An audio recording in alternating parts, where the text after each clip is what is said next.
اپنے موضوع کی جانب آتے ہیں. والدین کے ساتھ حسن سلوک کے حوالے سے قرآن مجید فرقان حمید میں کیا ارشاد ہوا؟ نحمدہ و نصلی علی رسول الکریم، اما بعد فاعوذ باللہ من الشیطان الرجیم، بسم اللہ الرحمن الرحیم.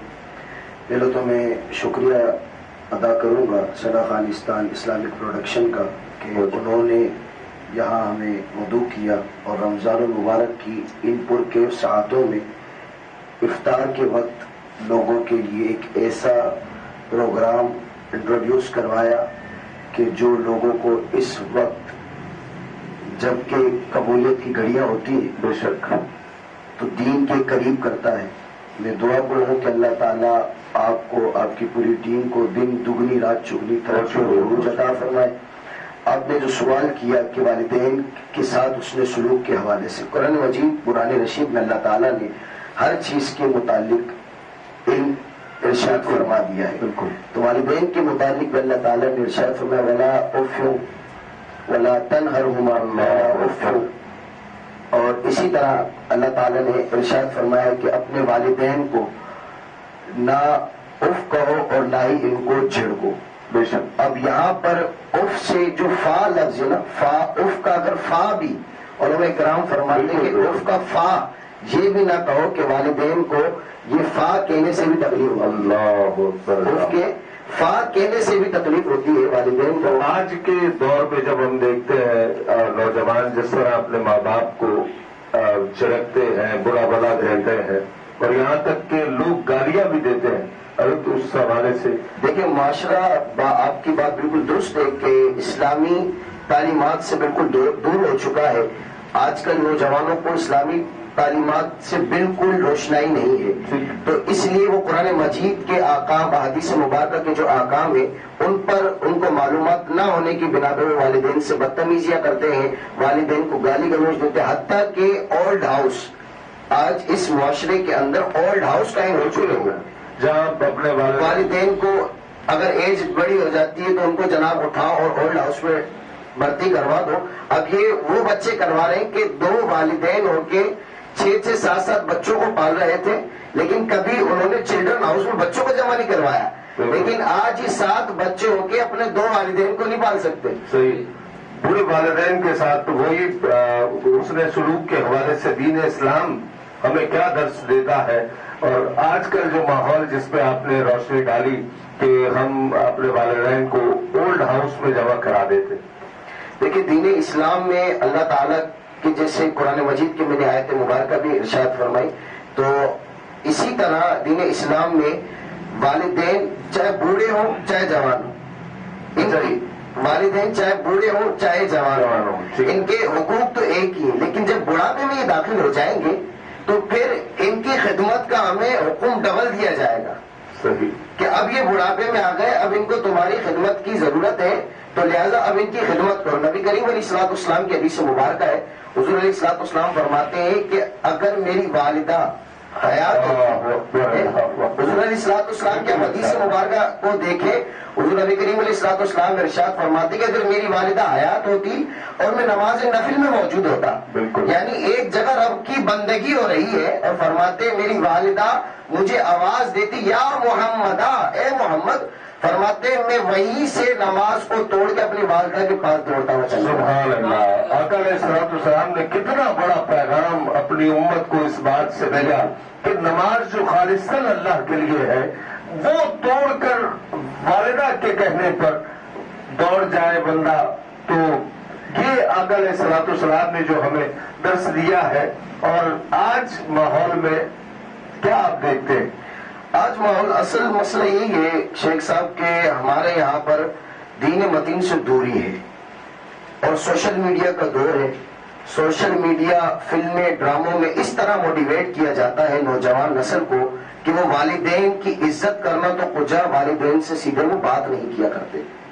اگر کوئی دوست آ جائے تو جناب دوست کو وہ بڑی عزتیں دیتے ہیں اور اس سے ہنس ہنس کر باتیں کرتے ہیں. گھر میں جا کر ان کا بالکل موڈ آف ہو جاتا ہے, بالکل رویہ گھر کے اندر چینج ہو جاتا ہے ان کا. اب آپ ذرا غور کریں کہ آپ کے اور ہمارے علاقے میں ایسے نوجوان پائے جاتے ہیں کہ اگر ان کے والدین کوئی کام کہہ دیں تو جناب جی میں کر لوں گا, لیکن ذرا اگر دوست گھر کے نیچے آ کے ایک آواز لگا دے تو فوراً اترتے ہیں اس کے ساتھ چلے جاتے ہیں. بالکل. تو یہ وجہ کیا ہے کہ والدین نے دین اسلام ان کو سکھایا نہیں. جس نے والدین نے دین اسلام سکھایا نہیں تو اب ان بچوں کو والدین کے حقوق پتہ نہیں ہے.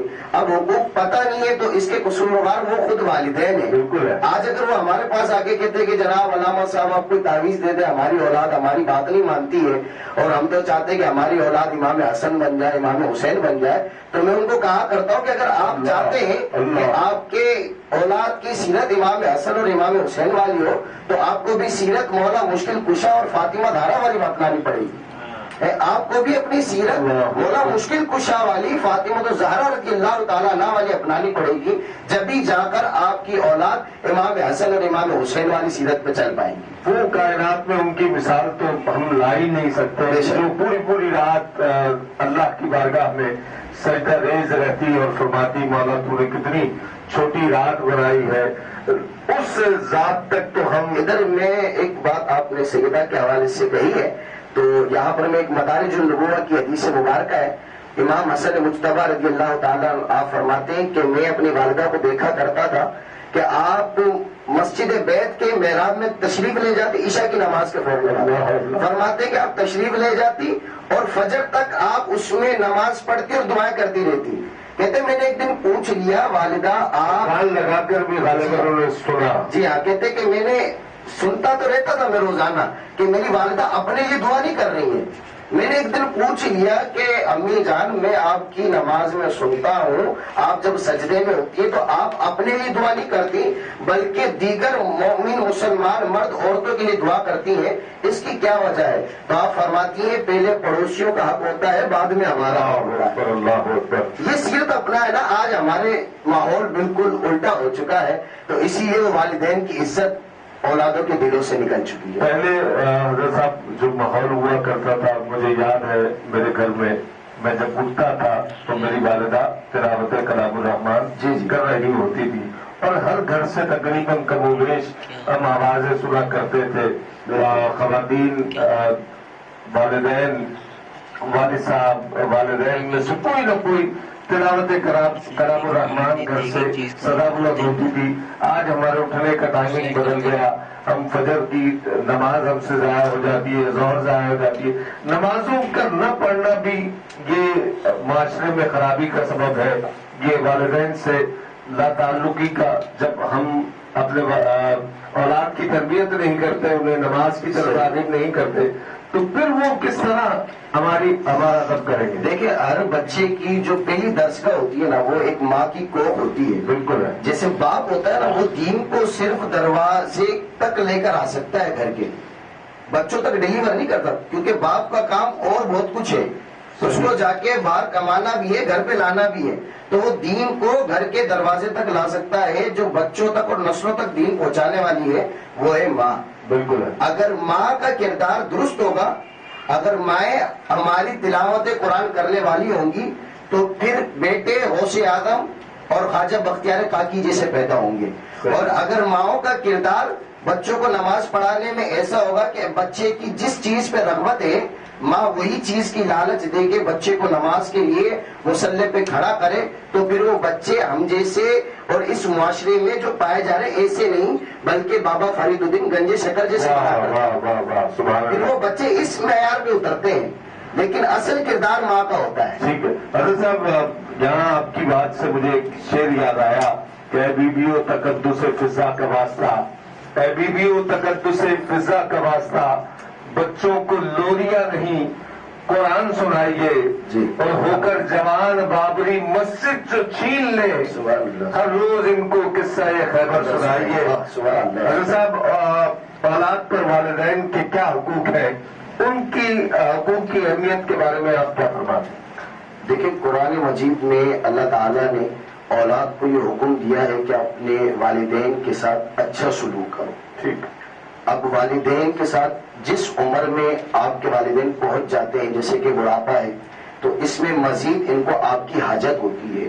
لیکن آج اگر ہم دیکھیں تو شادی کے پہلے تو بچہ تھوڑا سا والدین کے قریب ہوتا ہے، جیسے ہی شادی ہو جاتی ہے تو جناب وہ اپنا ایک کمرہ اس کا ہو جاتا ہے، اور وہ پہلے گھر میں لایا کرتا تھا تو والدہ کے ہاتھ میں، اب والدہ سے چھپاتا ہوا لے جاتا ہے اپنی بیوی کے پاس. ہم اس چیز کی شریعت نے ہرگز انکار نہیں کیا کہ آپ بیوی کو اور بچوں کو اپنے نہ کھلائیں، لیکن آپ کے والدین کے حق ہے اس چیز میں. اور یہاں تک کہ علماء کرام نے لکھا کہ اگر والدین چاہیں تو بیٹے کی بغیر اجازت اس کے مال میں تصرف کر سکتے ہیں.